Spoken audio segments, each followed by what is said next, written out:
하나님의 말씀은 베드로전서 5장 7절 말씀입니다. 한 절 짧은 절이니까 함께 합독하겠습니다. 같이 읽습니다. 너희 염려를 다 주께 맡기라. 이는 그가 너희를 돌보심이라. 아멘. 2019년 마지막 주일입니다. 이틀 후면 우리가 2020년 새해를 맞이하게 되겠습니다. 지난 1년을 돌아보고 새해를 또한 준비하는 그러한 시점입니다. 지난 1년 동안 우리가 돌아보면 여러 가지 많은 일들이 있었을 것입니다. 감사한 일도 있었을 것이고요, 또 여러 가지 힘들고 어려운 일들도 있었을 것입니다. 그렇지만 이 모든 일 가운데서 우리 하나님께서 임마누엘, 우리와 함께해 주셨습니다. 우리가 참 잘 아는 이사야 43장 1절부터 3절에 있는 말씀을 같이 읽어보면 좋겠습니다. 야곱아, 너를 창조하신 여호와께서 지금 말씀하시느니라. 이스라엘아, 너를 지으신 이가 말씀하시느니라. 너는 두려워하지 말라. 내가 너를 구속하였고 내가 너를 지명하여 불렀나니 너는 내 것이라. 내가 물 가운데로 지날 때에 내가 너와 함께할 것이라. 강을 건널 때에 물이 너를 침몰하지 못할 것이며 내가 불 가운데로 지날 때에 타지도 아니할 것이요 불꽃이 너를 사르지도 못하리니 대전하는 여호와 내 하나님이요 이스라엘의 거룩한 이요 내 구원자임이라. 내가 애굽을 너의 속량물로 구스와 스바를 너를 대신하여 주었노라. 아멘.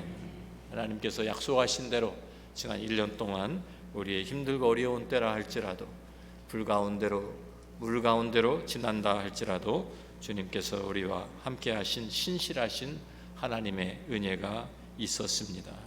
그 하나님의 은혜를 우리가 기억하며 이 마지막 주일에 하나님께 당연히 마땅한 감사와 찬양과 예배를 드려야 할 줄로 믿습니다.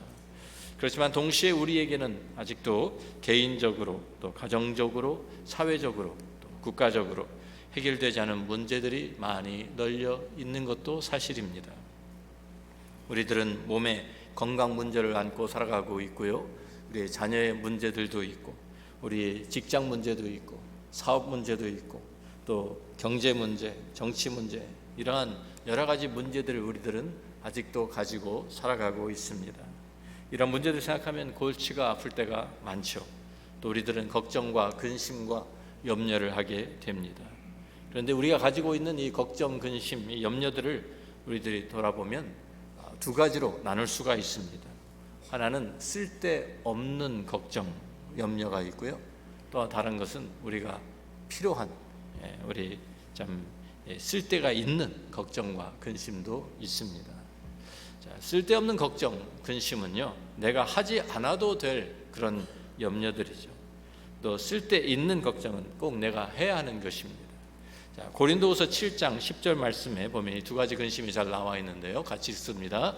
하나님의 뜻대로 하는 근심은 후회할 것이 없는 구원에 이르게 하는 회개를 이루는 것이요 세상 근심은 사망을 이루는 것이니라. 그래서 두 가지 근심이 있다고 말씀하죠. 하나님의 뜻대로 하는 근심이 있고 세상 근심이 있다. 하나님의 뜻대로 하는 근심은 회개와 구원, 다시 말하면 생명에 이르게 하는 근심이라고 우리 말씀해 주고요, 세상 근심은 반대로 사망에 이르게 한다라고 우리에게 말씀해 줍니다. 자, 이 자신에 대한 이제 근심 중에 특별히 자신의 죄에 대한 근심을 말하고 있는 것입니다. 죄를 아파하고 나의 죄를 아파하고 슬퍼하는 이것은 바로 회개로 이어지기 때문에 우리를 생명으로 인도합니다. 구원으로 이어집니다. 그런데 세상 근심, 이것은 우리를 사망에 이르게 한다고 말씀하고 있습니다.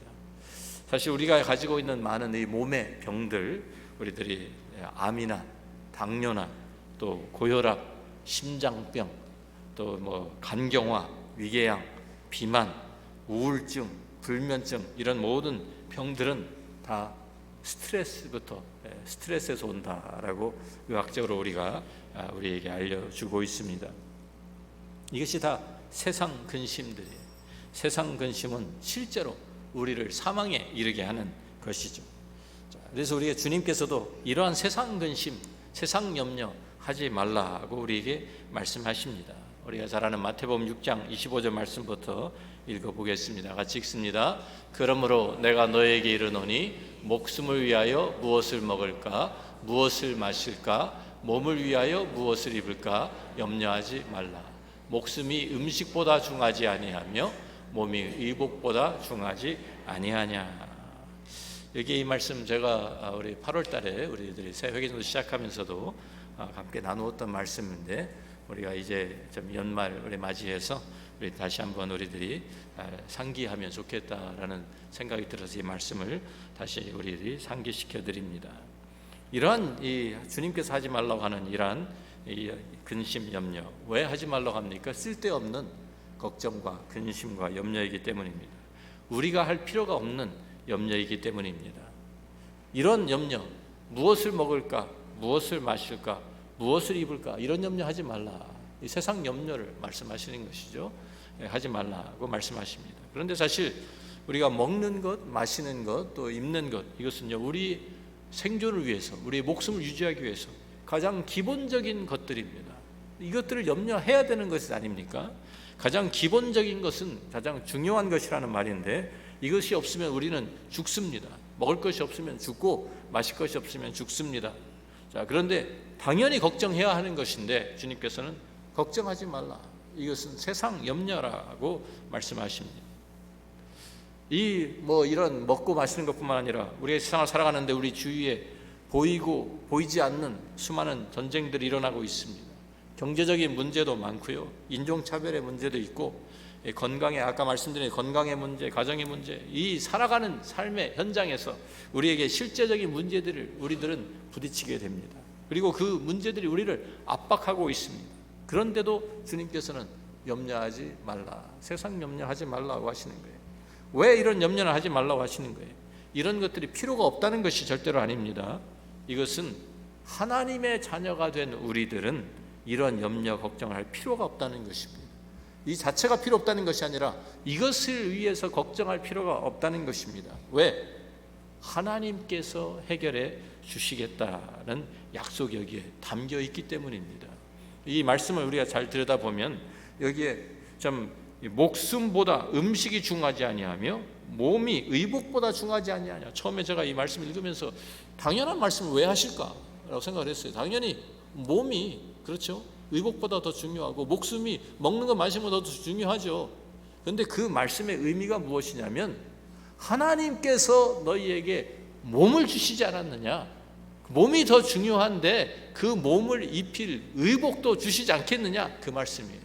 하나님께 우리의 목숨, 생명 주셨는데 생명을 유지하는 음식, 먹을 것, 마실 것 주시지 않겠느냐, 그 말씀이에요. 왜냐, 그 다음 우리가 26절 말씀을 보면 마태복음 6장 26절에 바로 그 이야기가 나오죠.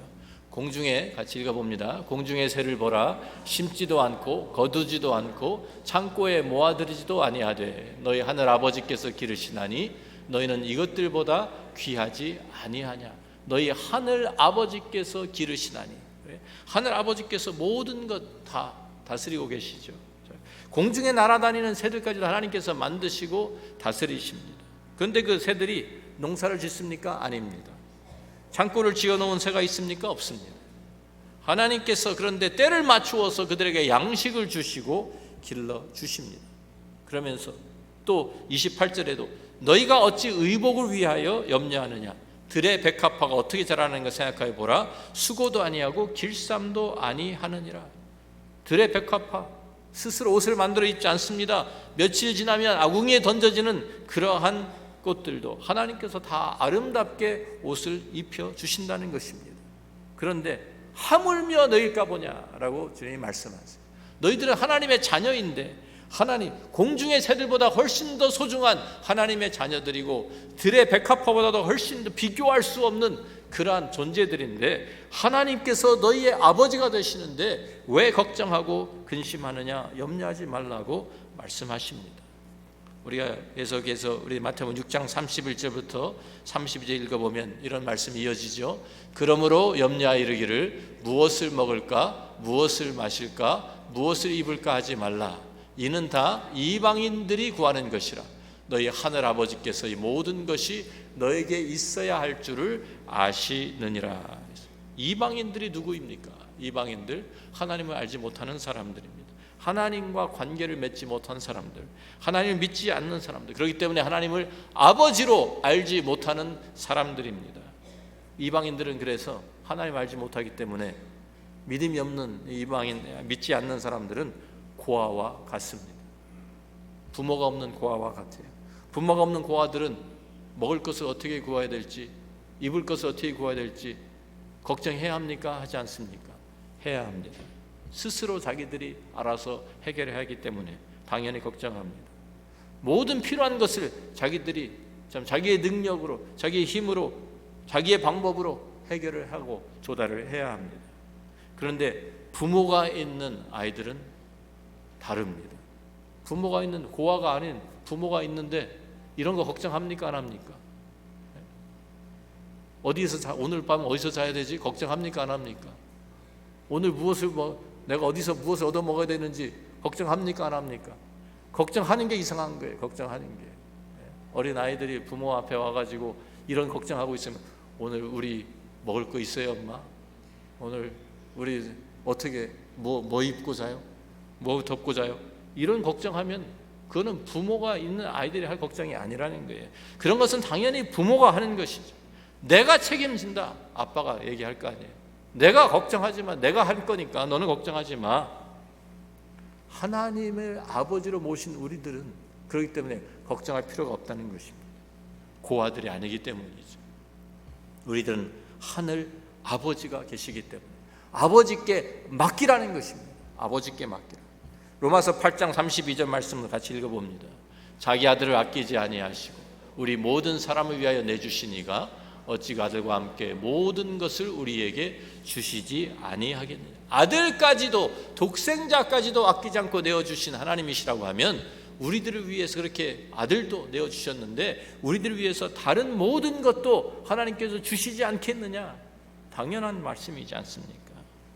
우리에게 자기 아들도 주신 분이 우리에게 먹을 것, 마실 것 공급하시는 것을 아까워하시겠습니까? 우리의 모든 필요한 것 하나님께 풍족하게 채우시지 않으시겠습니까?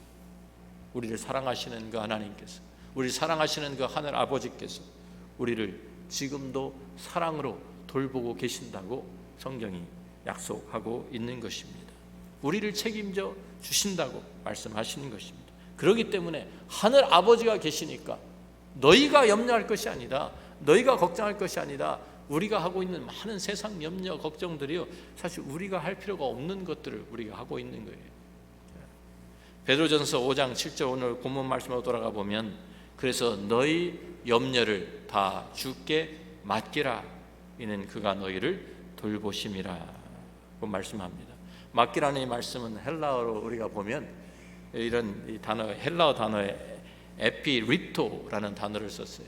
두 가지 단어가 이렇게 합성어가 된 것인데, 에피라는 단어 또 리토라는 단어가 붙어가지고 에피리토라는 단어가 됐습니다. 그런데 에피라는 말은 어떤 것 위에, 그래서 이런 이 책상 위에 위라는 이제 어떤 것 위에라는 뜻이고요. 또 그 다음에 리토라는 말은 던진다라는 뜻이에요. 던져서 올려놓는다는 뜻이에요. 에피리토라는 말이, 다시 말하면. 그래서 우리가 어떤 때 이 말을 쓰느냐면, 나귀나 말이나 무슨 이런 짐승들을 우리가 참 거기 위에다가 짐을 부려가지고 잔뜩 짐을 싸서 올려놓고 이제 운송을 할 때가 있잖아요. 옛날에는 뭐 이런 차나 트럭이나 이런 게 없었으니까, 기차가 없었으니까 모든 것을 다 이런 말들이 끄는 뭐 마차나 이런 데다가 다 싣고 다녔잖아요. 그 나귀에, 특별히 이스라엘에서 나귀에게 모든 것을 산길이 험하기 때문에 나귀에다가 다 이런 짐을 올려놓고 그 나귀가 이제 짐을 다 지고 다녔습니다.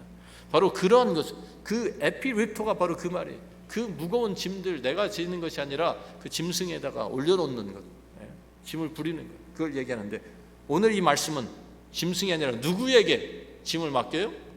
누구에게? 하나님, 주님께. 너희 염려를 다 주께 맡겨라.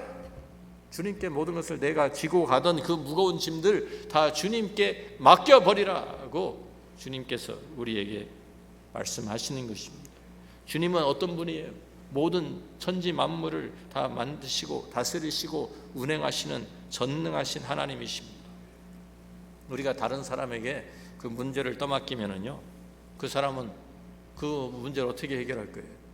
그 사람은 또 큰일 날 거 아니에요. 이거 어떻게 해결하지? 우스갯소리로 우리 목사들 사이에 하는 우스갯소리가 있습니다. 여러분들은 여러분들만의 조크가 있는데, 목사들이 많아요. 목사들이 하는 조크가 있어요. 그런데 목사님들이 이런 이제 그 수수께끼가 있잖아요. 코끼리를 냉장고에 어떻게 집어넣느냐? 어떻게 집어넣습니까? 어떻게 집어넣어요? 코끼리. 목사님들은요, 어떻게 하는지 아세요? 부목사 시킨다. 하기 힘든 거, 어려운 거, 못할 거는, 자기가 못할 거는 다 부목사 맡기는 거예요. 그럼 부목사는 어떻게 하라고? 무슨 재주가 있나요? 할 수가 없잖아요. 그러니까 우리 문제를 다른 사람한테 떠넘기고 책임 떠넘기면 그 사람은 또 골치 아픈 거예요. 그것 때문에. 어떻게 해결해요? 그 사람은 어떻게 해결하라고? 그런데 우리가 가지고 있는 문제를 다 떠맡으시는 분이 계세요. 누구예요? 하나님이세요. 왜? 하나님은 전능하신 분이니까. 하나님은 모든 짐을 우리가 다 갖다 맡겨도 끄떡 없으신 분이니까. 그 하나님께 그 모든 것을 다 해결하실 수 있는, 하나님께 해결하시는 못하시는 문제도 없고, 우리를 사랑하시고 돌보시는 그 분이 계시는데, 그 분에게 우리의 모든 짐, 우리의 모든 무거운 짐, 우리의 걱정, 근심, 염려 다 주님께 맡겨드리면 주님께서 내가 대신 짊어줄게, 내가 친히 그것을 져줄게 라고 말씀하시는 것입니다. 왜? 그 하나님, 그 주님이 우리 아버지가 되시기 때문에. 이 약속이 없는 사람은 얼마나 불쌍한 사람입니까? 이러한 배경이 없는 고아는 얼마나 불쌍한 사람입니까? 그런데 우리들은 아직도 고집 부리면서 내 무거운 짐을 내가 스스로 지고 가겠다고, 그런 사람들이 있어요. 하나님께서, 주님께서 내가 다 짊어져 줄게, 걱정하지 마, 너는 염려하지 마. 그런데 그것을 억지로 내가 끝까지 끌어안고 내가 해결해 보겠다고, 내가 하겠다고, 내가 짊어지겠다고 그러는 사람들이 있어요. 우리 오래전에 한국 시골에서 시골 버스가 다니잖아요. 근데 그때는 또 지게꾼들이 나무하고 다닐 때, 이런 지게 지고 다닐 때, 그런 때요, 한 지게꾼이 나무를 한 짐을 해가지고 이제 힘겹게 언덕을 올라가고 있는데, 버스 운전사가 지나가다 보니까 시골 버스가 시골길에 언덕길에 너무 힘들고 힘드니까 태워줬어요. 올라타라고. 사람도 없는데 올라타라고. 그래서 태워주고 이제 언덕 올라가다 보니까 백미러로 딱 보니까 이 사람이 어떻게 하고, 지게꾼이 어떻게 하고 있느냐, 지게 지고 그대로 서 있는 거예요. 버스 안에서 올라타가지고. 그래서 아이고 왜 그러시냐고, 짐 좀 내려놓고 그냥 거기에 앉아서 편히 가시지 그랬더니, 이분이 하는 말이 뭐라고 대답했냐면, 아니 태워준 것도 고마운데 짐까지 내려놓으면 너무 미안해서. 웃기는 이야기지만요, 우리가 이렇습니다. 우리가 그래요. 은혜로 산다는 것이 무엇인지를 모르는 거예요. 은혜로 산다는 것이. 주님께서 오늘 우리에게 말씀하시는 베드로전서 5장 우리의 7절 말씀인데, 그 앞에 5절 말씀을 보면, 하나님은 교만한 자를 대적하시되 겸손한 자들에게는 은혜를 주시느니라. 자기 짐을 안 내려놓는 게 겸손한 것 같죠? 절대로 아닙니다. 그게 교만한 거예요. 내가 아직도 내 방법대로, 내 힘으로, 내 스스로 내가 해결해 보겠다고 하는 게 교만이에요. 그게 교만이에요. 내가 해결할 수도 없는데 내가 그걸 해결해 보겠다고 하는 것이 교만 아닙니까? 아까 얘기한 꼬마가 아빠 걱정해 주는 게, 그게 교만 아닙니까? 그게 교만이에요. 우리들이 하나님이 해결하실 일을 내가 해결해 보겠다고 하는 게 교만인 것이죠. 우리가 질 수 없는 무거운 짐들, 우리가 걱정하지 않아도 될 일까지, 우리가 해결하지도 못할 것을 우리들이 짊어지고 내가 해보겠다고 하는 것, 이게 아닌 것이죠. 그 모든 무거운 짐을 주님께서는 우리에게 말씀합니다. 내게 가져와라, 내게 넘기라고 말씀하시는 거예요. 우리가 시편에 이런 말씀이 있습니다. 시편 68편 19절 말씀인데요, 같이 읽어봅니다. 날마다 우리 짐을 지시는 주, 곧 우리의 구원이신 하나님을 찬송할지로다. 다시 한번, 날마다 우리 짐을 지시는 주, 곧 우리의 구원이신 하나님을 찬송할지로다. 그렇습니다. 날마다 우리 짐을 대신 져주시는 우리 하나님, 우리의 구원자, 그 하나님을 찬송하자 말씀이죠. 무거운 짐을 주님께 맡겨 버려야 합니다. 주님께서 우리의 짐을 날마다 져 주십니다. 이것이 은혜로 사는 삶인 것입니다. 우리의 찬송가에도 337장에 이런 찬송이 있습니다. 내 모든 시험 무거운 짐을 주 예수 앞에 아뢰이면 근심에 쌓인 날 돌아보사 내 근심 모두 맡으시네. 무거운 짐을 나 홀로 지고 견디다 못해 쓰러질 때 불쌍히 여겨 구원해 주리. 은혜의 주님 오직 예수. 3절은 내 짐이 점점 무거워질 때 주 예수 앞에 아뢰이면 주께서 친히 날 구해 주사 내 대신 짐을 져주시네. 무거운 짐을 나 홀로 지고 견디다 못해 쓰러질 때 불쌍히 여겨 구원해 주리. 은혜의 주님 오직 예수. 우리의 모든 짐을 대신 져 주시는 주님이 계십니다. 우리 외 십자가도 지신 주님께서 우리의 모든 인생의 짐, 죄의 짐뿐만 아니라 인생의 짐도 다 가져오라고 말씀하십니다. 우리의 마음의 짐, 우리의 슬픔과 아픔의 짐도, 모든 무거운 짐들, 우리가 해결할 수 없는 것들 다 주님께 넘기시기를 바랍니다. 2019년 마지막 주일입니다.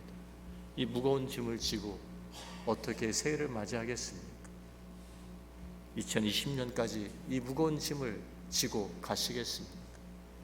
주님 앞에, 십자가 앞에 다 내려놓고 주님께 넘겨드리고 주님께서 주시는 그 은혜의 자리로 나아가시기를 바랍니다.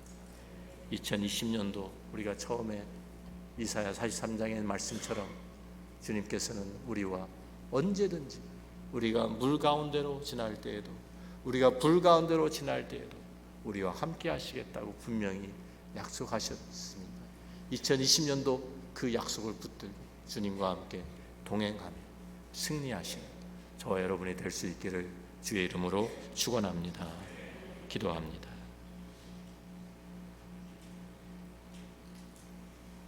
주님 감사합니다. 2019년 마지막 주일을 저희들이 함께 주님 앞에 나와서 예배하며 우리의 모든 무거운 짐들 다 내려놓기를 원합니다. 주님께 맡기기를 원합니다. 우리의 인생의 짐, 우리의 마음의 짐, 우리의 죄의 짐, 우리의 모든 무거운 짐, 내가 질 수도 없는 짐을 내가 지어보겠다고 애를 쓰고 고통스럽게 견디고 있는 어리석은 저희들이 주님의 음성을 듣고 주님 앞에 모든 것, 무거운 짐을 다 맡겨드리는, 그래서 자유함을 얻고 이제는 새로운 하나님의 은혜 가운데서 주님과 동행하는 2020년이 될 수 있도록 도와주시옵소서. 예수님 귀하신 이름으로 기도합니다. 아멘. 다 함께 일어나셔서 우리 찬